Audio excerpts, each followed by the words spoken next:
Hello and welcome to the Ligato Show. I'm your host, Dr. Ligato, and today we're going to be talking about the war in Ukraine, the special military operation in Ukraine, and just how that's going and how the West is losing or seemingly losing on all fronts. And so Kim.com here says the U.S. military will very likely have to get involved if Putin achieves a strategic victory in Ukraine. And that's the thing where, and this is from the Pentagon chief propagandist John Kirby, war between Russia and the United States seems inevitable because Russia has already won in Ukraine. It's just a formality now. Yeah, that's the thing. So having this type of commentary come out of the Pentagon and come from Chief John Kirby is extremely concerning, because it tells us that they are looking for war as soon as possible with Russia and then eventually with China. And so, as Kim.com mentions here, really does seem to be the case that Ukraine has already lost, Russia has already won, and I don't see how, given these statements, how the United States could not get militarily involved. And I think that's why Russia's been so cautious about things, among other things, is because of the fact that they fully expect and fully plan to go to a direct conflict with the United States within upcoming years. And really concerning that it seems so likely that this is going to happen in 2024. So this video is still recorded in 2023. It's the final few days of 2023, but it'll probably be posted in 2024. And it seems like sometime in 2024, that war will likely occur.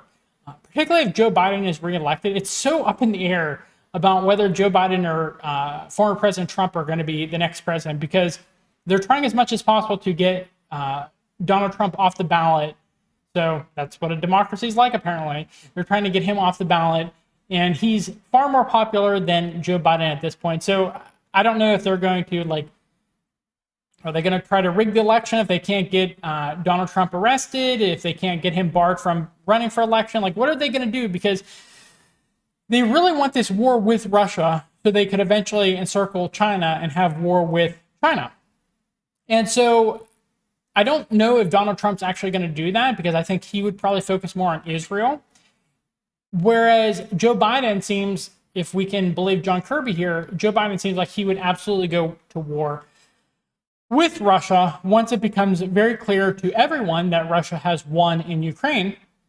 And I think it's going to become clear to absolutely everyone. It's already clear to me that they won. It's already clear to Kim.com that they won. But I think it's going to become clear to everyone in 2024 that Russia has won this conflict in Ukraine. They're going to sweep up Kharkiv, Odessa, places like that. They're going to completely control the Black Sea regions that Ukraine used to control. And so once that becomes inevitable, what's going to happen? I mean, we have to actually look at the very real possibility that, given what some liberals, some progressives are talking about nowadays, they might actually just waive the entire election next year in the United States, because they might have Joe Biden declare war on Russia, say we can't have a transition president during a time of war, just postpone the election. They're actually doing that in Ukraine now. Zelensky is just postponing the election so that he can stay on as the war president. And Netanyahu is essentially doing that too, because he has near completely lost support in Israel. And so it might be the case that,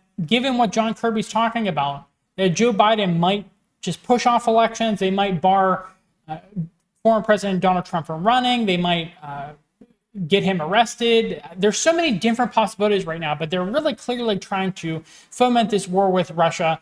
And Russia's going to be in charge of BRICS next year. There's going to be an election in the United States next year. There's so many factors that could lead to this being the breaking point that leads to the actual world war. And I've been talking about everything that's going on in the context of, these are the opening salvos of World War III. The conflict between Guyana and Venezuela, the military coups in Africa, the conflict between Israel and Palestine, the Russia-Ukraine conflict, the conflict between China and Taiwan. These are all a part of a much bigger whole, which is the anti-Zionist versus Zionist coalitions that are coalescing between the advocates of the multipolar world and the advocates of the unipolar Zionist-controlled world. And so it's, wow, there is a very real chance that World War III starts next year, starts in the year this recording is likely to be published. It's just shocking that you have people saying these types of comments. But anyways, let's move on, see what else is being said here. We have Kiev's mayor Klitschko, who recognized Zelensky as a tyrant strangling Ukraine. So I talked about how he's postponing elections, so people can't even get rid of him and have peace in Ukraine because he just isn't allowing democracy. And this is the type of government that the United States is supporting. So in an interview with Spiegel, a German media organization, he said that as a result of the president's actions, there are practically no independent institutions of power left in Ukraine, and the country is actively moving towards authoritarianism in which everything depends on the mood of one person. At the moment, there's only one independent institution left, but it is under enormous pressure, and that's local government. So he's talking about himself. So this is the mayor of the capital of Ukraine saying that they're authoritarian, they're pushing off elections, they're banning churches, and this is the type of government that the United States is propping up against Russia. It's just concerning the situation we find ourselves in. And something I want to say about this conflict, because it's very near and dear to me, is what Tucker Carlson was talking about. And that is that the United States is supporting an authoritarian nation that is hostile towards the values that Americans supposedly hold, to such an extent that you have an American journalist, Gonzalo Lira, who I followed very closely. I watched all of his roundtables. He was very well versed in understanding this conflict. And he's an American citizen who is being tortured in Ukrainian prison right now as we speak. If he is even still alive, he tried to flee the country after he was arrested. And he was arrested on very trumped up charges, essentially arrested because he spoke out against the Ukrainian government, which we just talked about how they're very authoritarian. They've suppressed all institutions that were at least somewhat independent. And I would encourage you to watch this video by Tucker Carlson. It already has 38.6 million views, and it's really worth a watch. It's Tucker Carlson talking to the dad of the father of Gonzalo Lira. And we on this channel absolutely believe in freeing Gonzalo Lira. The United States should not be supporting a government that is hostile towards American people, that is holding American people hostage. And you even see that this community note is absolutely ridiculous. One, we know from Gonzalo Lira himself that he said and showed the paperwork showing that he was essentially arrested for speaking out against the Ukrainian government. Two, this type of law, this type of legislation that they're talking about here should not be the case. It's ridiculous, and I'll get into it in a second. Let me read what it says here. So this community note says Lira has violated Article 436-2 of Ukraine's criminal code. He publicly denied the Bucha massacre and other Russian attacks against civilians, blaming Ukraine, exposing the location of Western journalists and Ukrainian soldiers, including their faces, among other crimes. Okay, so those latter parts he did not do, and in the paperwork that he was given about why he's under arrest, they do not talk about that at all. But let's just talk about the Bucha massacre for a second here. It is absolutely insane to make it illegal to question aspects of massacres, aspects of atrocities. Okay, the reason is simple. I could say, hey you, the viewer, you commit a massacre, and it is illegal for you to deny committing that massacre. Okay, that is the current state of Western legal code. That makes no sense. I could accuse anyone, just random people watching this channel, of committing a massacre, of committing atrocities.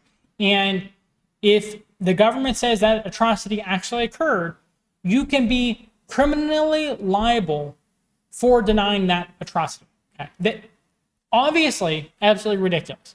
We need to be able to question these things in order to know if it's legitimate or not. Okay?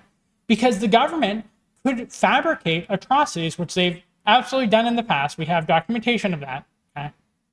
So it's just ridiculous to me that they would say that you're not allowed to do this. And so let's see what I have. Okay, so I was talking about this earlier, just talking about the Russia-Ukraine conflict.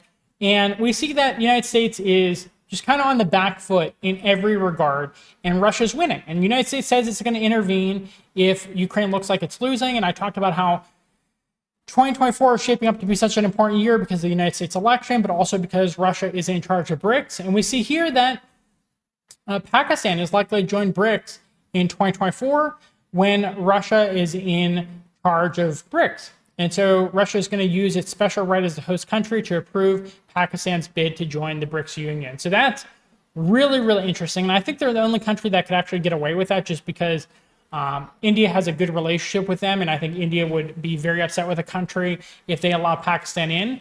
But they can only get so upset with Russia because of their historical relationships with Russia. So Russia is very clearly willing to take this political hit in order to get further support from Pakistan. So really just interesting things going on all across the board. And again, you're probably going to be watching this video in 2024. And this year that you're in, that I'm going to be in when you see this recording, is going to be so interesting in terms of geopolitical ramifications of things that are going on. I can't get over it. Between American citizens being arrested for questioning things that you should be allowed to question, to the mayor of Kyiv saying what a dictator Zelensky is, to the United States declaring that they're going to go to war with Russia pretty much inevitably, to Pakistan joining BRICS, Russia being in charge of BRICS next year, the United States having an election where they're trying to get rid of one of their candidates. There's just so much going on. I find it so interesting. Again, it is definitely sad for the people who are suffering, such as Gonzalo Lira, such as the people of Palestine who are being genocided by Israel. And so this is what I'll leave you with. Free Palestine, free Julian Assange, free Gonzalo Lira. And thank you for watching. If you found this video to be informative, please give us a thumbs up. It helps us in the algorithm. Please subscribe to our channel for more content on YouTube and Rumble. Please tell a friend about our channel. We're trying to get the word out there. Leave us a comment in the comment box below. Questions, concerns, critiques, I do read all of them, and I do respond when necessary. Thanks again for watching, and I hope you have a good rest of your day. Bye.